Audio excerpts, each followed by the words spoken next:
Hello everyone, good afternoon and welcome to a next episode of the Neoliberal Round, where we will discuss the idea of God. I'm writing a book on the secrets to unlocking divine intervention, and while working on that book project, I have come to think and study and arrive at an idea and a position about God. Because in writing this book, I do not want to make it a privilege or exceptional book, a book that says this is the rule of thumb, or this only occurs within Christendom. The secret to unlocking divine intervention is not the privileged position of the few. It's not reserved just for people who are Christian or who worship a particular way.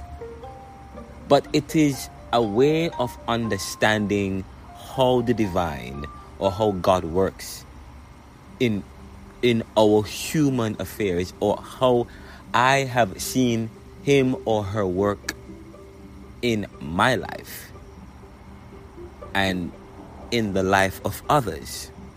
Of course, I've written a blog that is an excerpt of the book, The Secrets to Unlocking Divine Intervention.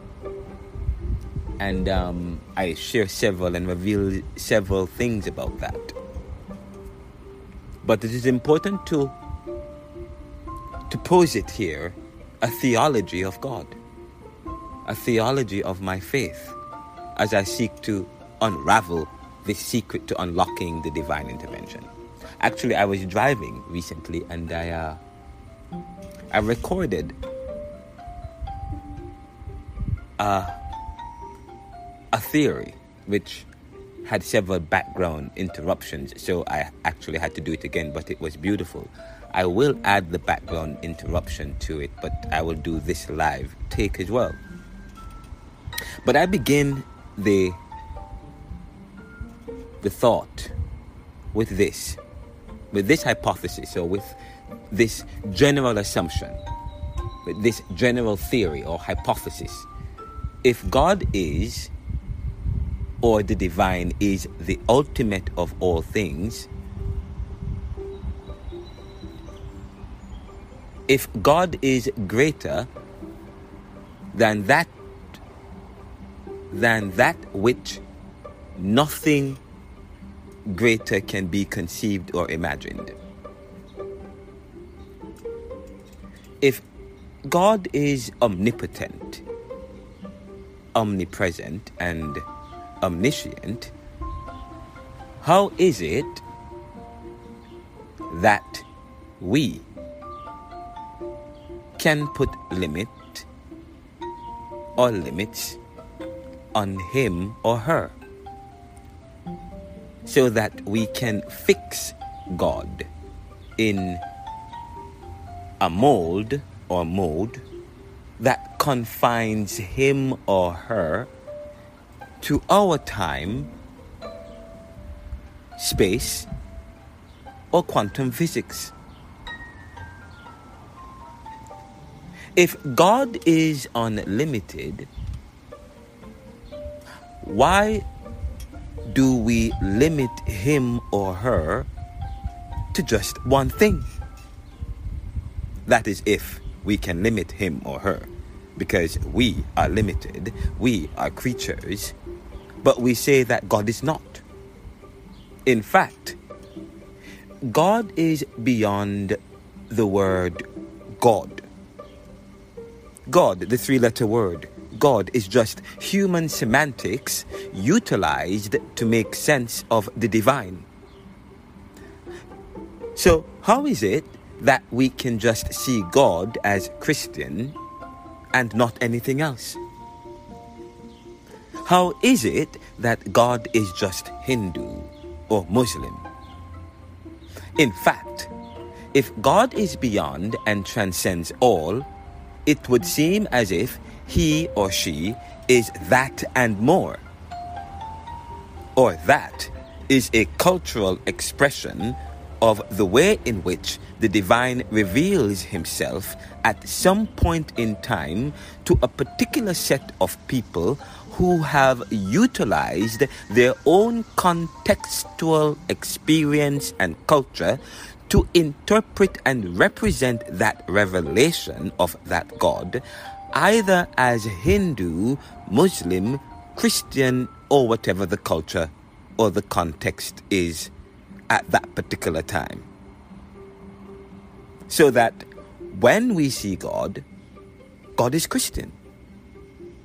Because those who have served or usurped to understand God within a particular culture based on his or her revelation of himself to them have chosen to use Christian lens or whatever the lens is of the dominant position. But why then say you're exceptional?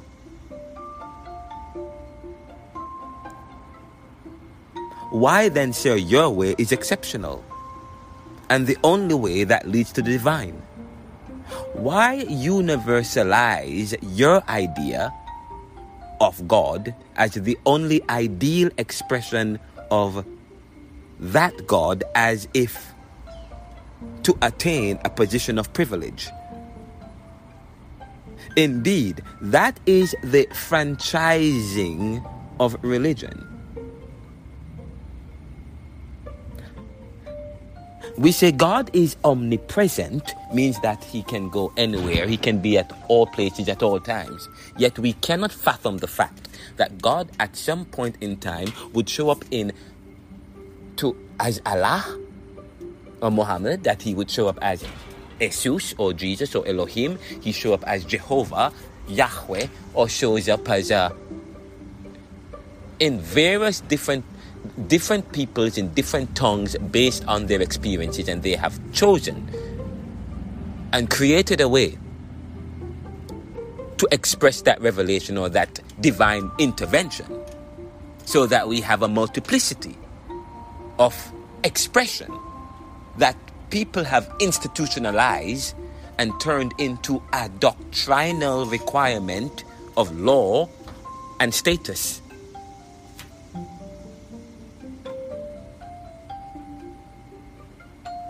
We have institutionalized faith, so there is no personal faith or personal religion.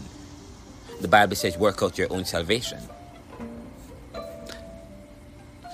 This is great. We will continue to take this up as we delve into the secrets to unlocking divine intervention. But what is important here, I just want to lift up something quickly I wrote a blog some time ago. If I could find it. Secrets. Let's find the secrets to unlocking divine intervention. Here it is.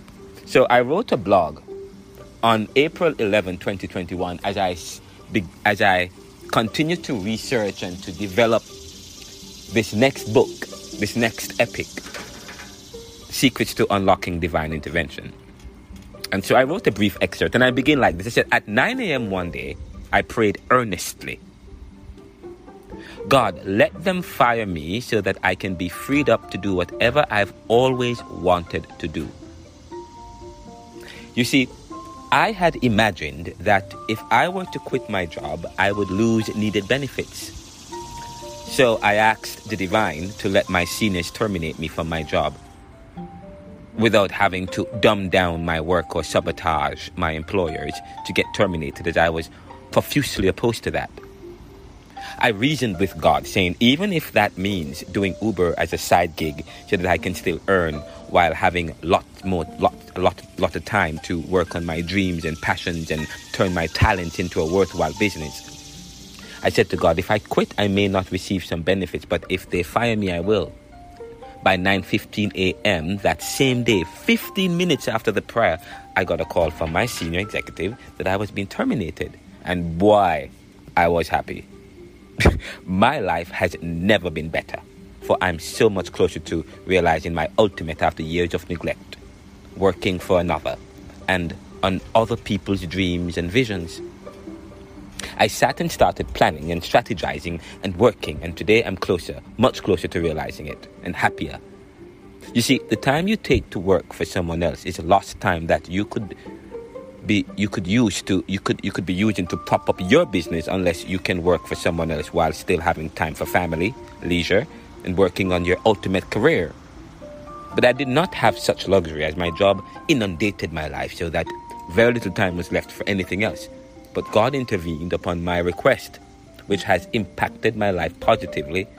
More on this later. Now, whenever I use the word God, I am not advocating for one type of divine being over another. That's just semantics.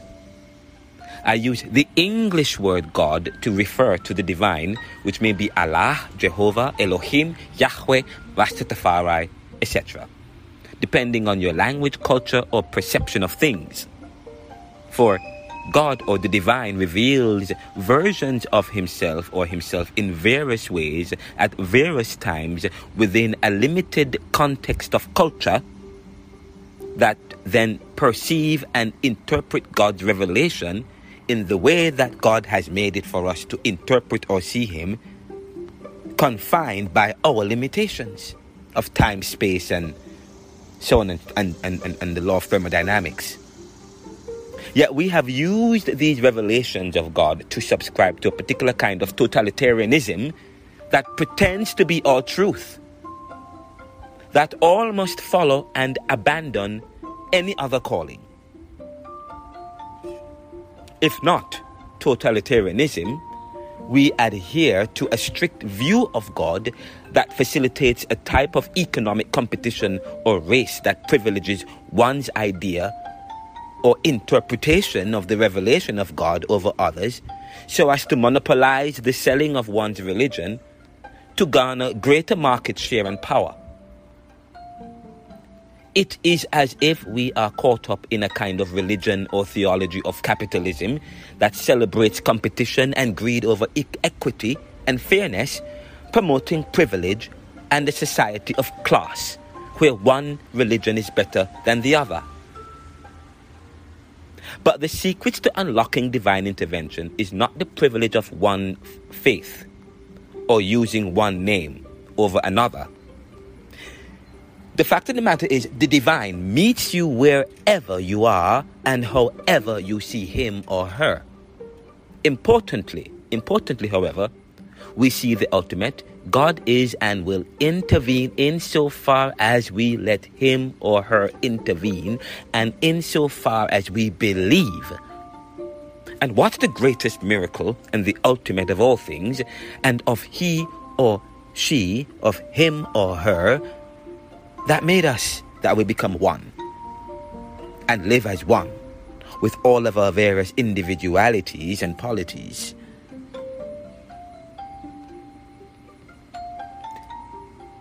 You know? So I will talk about this in the book.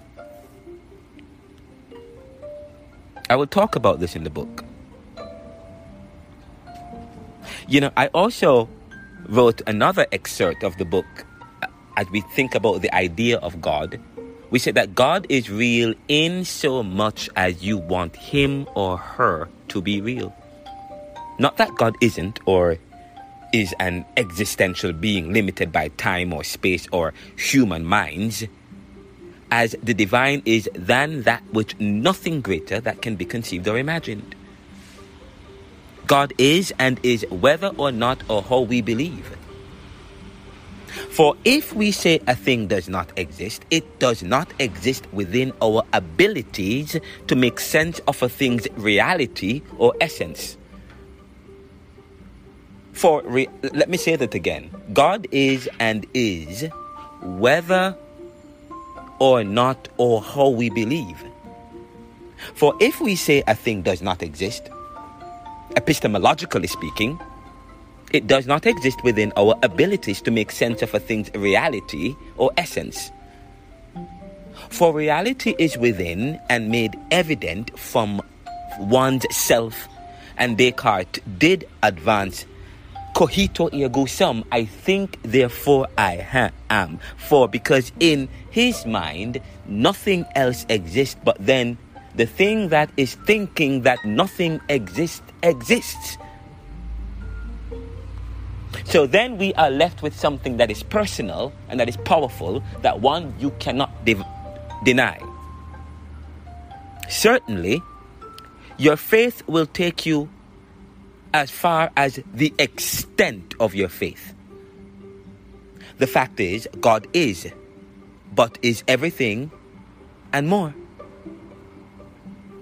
As I write the book, The Secrets to Unlocking Divine Intervention, I say, certainly, your faith will take you in as far as the extent of your faith.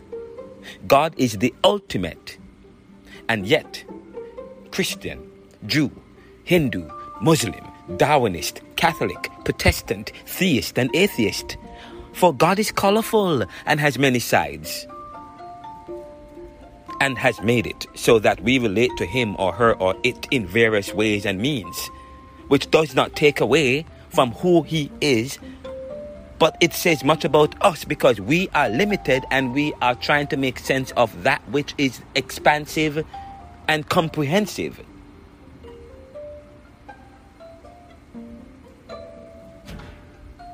When we say God, that's semantics. What is ultimately real about that God is what is of essence. So we say God is our creation. Indeed, God is our creation. If you follow my logic, if you follow not that there isn't a divine being beyond us, but we say that God is our creation in the way that we make sense of his revelation to us.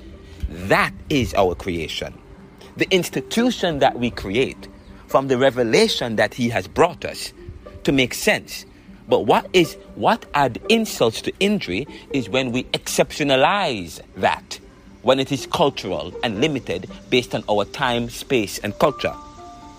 Yet God is our creation, and when we say we are Christian, or of any particular faith for that matter, what we mean is the way or the lenses we choose to make sense of God and life. Roman Catholic faith, from which Christianity is an institution, based its faith is itself a human invention, thanks to Ignatius and his peers who hijacked Christian individualism and made it an institution. God is our creation, we say, yet that creation is created by God, which is quite ambivalent, in that we may think we create God or Christianity or any faith, Hindu, whatever, but then that came from within a deep drive, a seed planted by the divine in the first place, which shape the ways that his seed or her seed in us has shot out plants and trees of various kinds and species with many beautiful and colorful blooms of various thoughts, philosophies, religions, denominations, and positions. But none is greater than the other, as all are the multiplicity of the ways of this eclectic God. Importantly, however we see the ultimate, and I use the word ultimate interchangeably, because it was Paul Tillich who says, what is man's ultimate concern? God or religion or faith, according to the theologian Paul Tillich, is man's ultimate concern. There is this ultimate drive. And in an article previously, please remember that we said, we either see religion as the ultimate, or some people see science as the ultimate. We justify or try to ascertain or comprehend or find rational basis for anything, whether through religious basis, yes, an ideological basis, or science, whichever the case might be. Importantly, however we see the ultimate, God is and will intervene insofar as we let him or her or it intervene, and insofar as we believe. And what's the greatest miracle and the ultimate of all things, and of he or she or it that made us? that we become one and live as one with all of our various individualities and polities. I can't wait for you guys to check out the book when it comes out, because the book talks about the idea of God, but more so it looks at unlocking divine intervention. You know, I have to share this story. I have to share this other story I have as I get ready, as I think about writing this book, and I'm going to go to my to the neoliberal blog site. Let's go to Secrets to Unlocking Divine Intervention.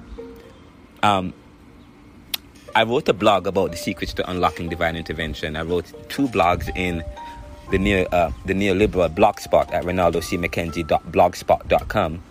But I also have a website of, as I told you before, the neoliberal.com, and I have several links, several pages on that site. And I have a blog on that site. And I wrote an article. I updated the article or the blog about the secrets to unlocking divine intervention, rough draft. And I said, I'm writing this book because what I'm about to share has helped me. And when you have this kind of information that can help, why hold on to it? Share it. It has helped me, and I know it will help you. I have noticed a pattern from my own experience as a pastor's son and now a former pastor and theologian, and reading and hearing stories about how the divine has intervened in people's lives, thereby breaking current thinking, doubting the efficacy of prayer and the reality of divine intervention. Preface.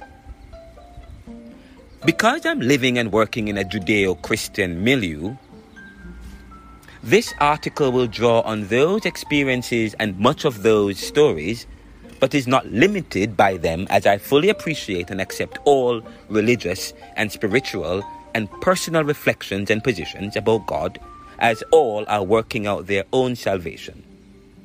But we may find instances of similarities and moments of commonality, especially when we speak of prayer and divine intervention. But my experience is Christian, and I relate to God and make sense and have chosen to use a Christian color, not over any other thing, any other religion or faith. So I choose to understand and to make sense of God and society through a Christian, Judeo-Christian lens because of that experience.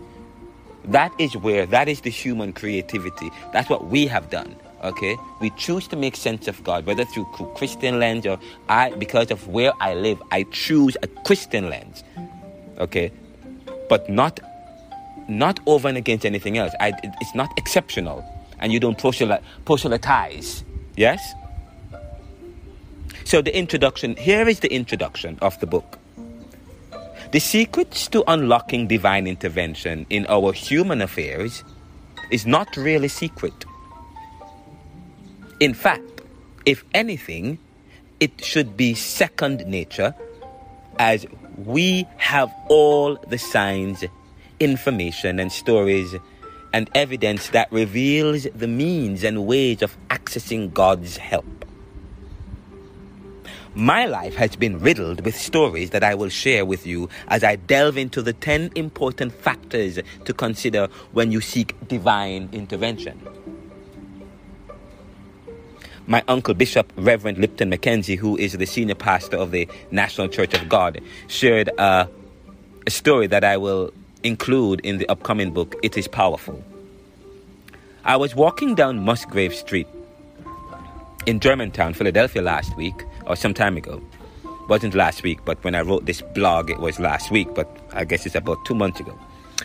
It was a nice day, but I was troubled as I needed investments to take my company, the Neoliberal Corporation, and book marketing, the neoliberalism, globalization, income inequality, poverty, and resistance, to the next level. But I was financially strapped, so I got coffee from the Pappy store, and while having a cigarette and coffee, I prayed.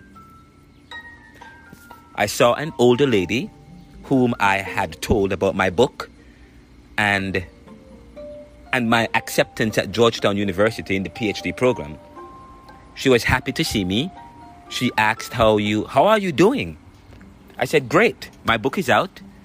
I showed her the book on Amazon and she hugged me.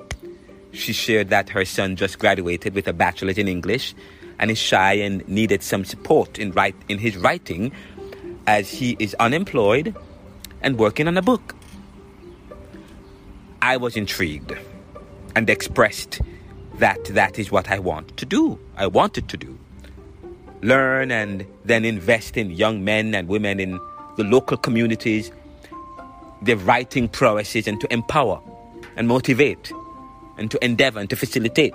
I said, I said, hey, take my number and have him give me a call. I'd like to see how I can provide support. So we prayed and then departed. I was encouraged, but then I became more troubled and opined about how can I hire this young man and provide support like this. I then walked down to True Avenue and sat on a stone. I was praying and suddenly I heard a voice, why don't you call your uncle Lipton? He had a business and can provide advice. I said, yes, let me call him. I called him wearingly. I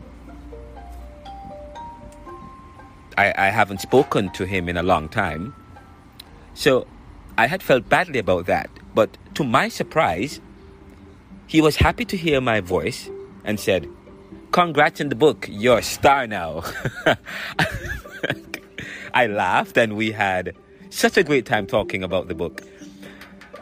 He was happy for me, but more so that someone from the Caribbean living here in the US could write such a book on topics that was needed today. So he said he wanted his in hardcover. And at the time, I never had the book in hardcover. I said to him, I'm working on it. And by the way, just so you know, we have the book in hardcover. It's also in an audio, okay? We then agreed. I said to him, I'm working on it. We then agreed that I'd be in Florida for his convention in June to talk about the book and do a book signing. Of course, it never happened, guys.